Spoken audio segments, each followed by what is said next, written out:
Welcome into Pro Football Focus. I'm here with Sam Monson, ready to talk surprise playoff contenders in 2019, starting with the San Francisco 49ers. Yeah, I think the 49ers have got a legitimate shot. Remember last year, obviously Jimmy Garoppolo goes down early. They had to deal with C.J. Beathard, with Nick Mullins. Garoppolo should be back. He's supposed to be fully healthy. Heading into training camp, they're going to get their star quarterback back, and they've added a lot around him. Obviously, George Kittle was a big breakout player last year, had a spectacular season despite dealing with three separate quarterbacks, but they've added weapons around him. That defense is moving in the right direction. Obviously in the draft, they attacked that as well with Nick Bosa early, getting a true impact player. And this division isn't quite what it once was. You still have the Rams, obviously the stars of that team, but chasing being the second team from this division, a wild card spot to get out of the NFC, I think is a legitimate target for this team. You have to hope Jimmy Garoppolo comes back healthy, but I want to talk more about those weapons. Deebo Samuel and Jalen Hurd both added, both slot guys, but they're very versatile. They can do a lot of different things. Jalen Hurd obviously played running back at Tennessee. Deebo Samuel has that running back build. I comped him to Ty Montgomery a little bit in that what his size looks like and how he can play out of the backfield. What do you see Kyle Shanahan doing with those two specifically? Yeah, and this is a team in Kyle Shanahan, a system that's really good at putting players in the optimum position to succeed. Everywhere Kyle Shanahan has gone, he's gotten career years out of players almost across the board, not just quarterbacks, but offensive linemen, because those guys don't have as hard a job pass protecting. And with the receiving weapons as well, he's got some really excellent seasons out of those guys. So I think whether it's Deebo Samuel or Hurd, you're going to see them put in a position to succeed along with George Kittle, along with whoever's in the backfield. Obviously, they lost Jerick McKinnon last season, so we didn't get to see what he could do, but I think we're going to see an impressive season from this offense. They have a great run-blocking offensive line as well. We saw that with Matt Breida and how interchangeable he could be with Raheem Mostert as well. You have McKinnon coming back healthy. Dante Pettis is a guy that kind of gets unsung in that offense. Run-blocking offensive line, Mike McGlinchey in year two. There's a lot of excitement on the offensive side of the ball. Defensively, Dee Ford, Nick Bosa, that's a great duo as well. I think their pass rush gets extremely better. Yeah, the front seven should be formidable. The only question marks are in the secondary. We've either got aging superstars like Richard Sherman or a whole ton of young players, some of whom are going to have to take steps forward because we just haven't seen the ability yet. The 49ers have said that they're confident that those guys are going to take the next step in year two, in 2019 for a lot of them. We're going to see if they're right or not. Absolutely. And Jason Verrett, injury has been so bad for him, and he's still a question mark. Hopefully he can return to that 2015 form, I think is what it was now. Right. So you have to hope he gets back with Sherman as well. Another team on this list is the Tampa Bay Buccaneers. Chris Godwin is a guy we like. You have to hope stable play from Jameis Winston. There's that defense that's getting better. Vita Vea played better down the stretch of last year. What do you like about the Bucs? I think honestly with the Bucs, it comes down to who the head coach is now. We got Bruce Arians back.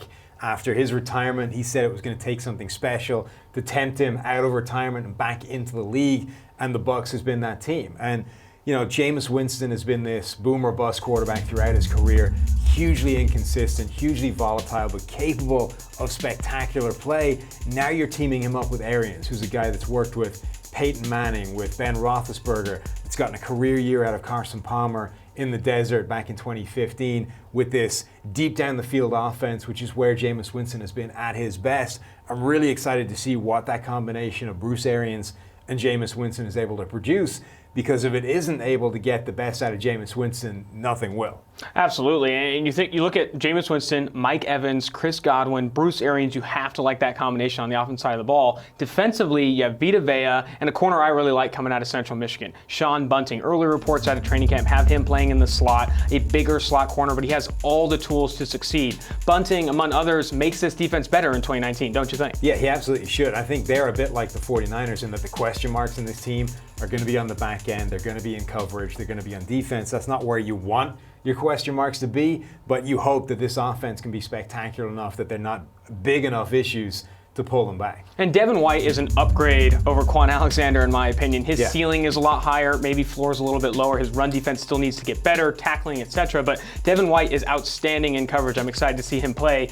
bad coverage linebackers are with the Cincinnati Bengals, an Achilles heel for them, but we see them as a surprise playoff contender as well, mostly on the offensive side of the ball. If Andy Dalton can stay healthy, I could see them going the distance, or not the distance, but maybe a little bit farther than people think. Right, I think they could. The AFC North in general, I think, is going to be a really tough division next year. You've got the Browns finally looking good. Everybody wants to crown them this offseason. I don't think the Pittsburgh Steelers are going to be going anywhere, even though they lost Antonio Brown and Le'Veon Bell. There's too much talent on that team to just disappear. The Baltimore Ravens are the team that are doing something different with their run-heavy scheme with Lamar Jackson at quarterback. So that'll be interesting to watch. But the Bengals have, I think, spent an offseason trying to build around Andy Dalton. The best Bengals team we've seen for years was that 2015 team where they finally had weapons around him. They had an offensive line that was good enough to protect him.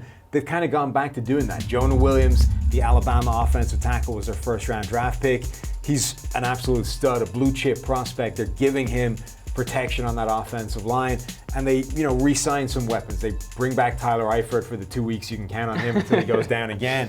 But they're trying to build weapons around Andy Dalton and try and get back to that 2015 level where he did look like he was capable of bringing this team to the postseason and beyond. A healthy Andy Dalton with A.J. Green and Tyler Boyd, and hopefully upright with Jonah Williams being added to the mix, is exciting, I think, and enough for that offense to move forward, especially if you involve Joe Mixon, who at the college level was graded so high as a receiver. Involve him a little bit more in the receiving game, maybe split him out wide. I think that Bengals offense gets better. Defensively, you have Jesse Bates in year 2, hopefully a healthy Carl Lawson. I think that defense is shaping up pretty nicely. You move away from Vontaze Perfect, hopefully to find maybe some more athleticism at the linebacking core, but that defense should get better as those players grow. Moving forward, I think another team, even though you have some mix-up in the front office, some stuff there, some question marks with Gase taking over, there's still a lot of question marks there at the top, but the roster is coming together nicely, mainly because of Sam Darnold. I like the Jets as a surprise playoff contender. Right, I think the Jets are the least sure thing of these 3 teams. I think they're the one that has the most work to do, but there's definitely the ability for them to turn around because of Sam Darnold. We saw last year what an impact getting the quarterback makes. The Browns go from nothing to legitimate playoff contenders immediately as soon as they put Baker Mayfield in the mix. Sam Darnold, I think, isn't going to get it as quickly as Mayfield did. We saw last year it took him a while to get going, but towards the end of the season, he was one of the best graded quarterbacks at Pro Football Focus. They built around him in this offseason. If he does take that step forward in year 2, he's going to be good enough to lead this team where it needs to go. Obviously, the Patriots are going to be the team to beat forever in that division until what makes them great, retires or stops being part of the equation. But the Jets will be chasing for that wild card spot. And if they do finally have a quarterback, they can get there. And that's what makes them the most surprised team on this list. They're not going to win the division. You have to think the Patriots, barring a Tom Brady injury and maybe several others, they're going to win the division, but they can maybe push for a wild card spot if Sam Darnold continues to get better, that Robbie Anderson-Darnold connection gets, improves. Le'Veon Bell adds some value in the passing game, and defensively, they keep Leonard Williams. I know he's on the trade block, some rumors there, but Leonard Williams, Quinn and Williams, that duo is fantastic. And I think you add C.J. Mosley, whether or not you like the price, he's a good player. You know what you're getting from him. That defense could be good as well. Well, there you have it. This has been Sam Monson and Austin Gayle walking through your surprise contenders in 2019 for the playoffs. Check out the article on ProFootballFocus.com, and while you're there, go ahead and subscribe to Edge or Elite to get all the access to the advanced stats and grades we speak to. Thank you.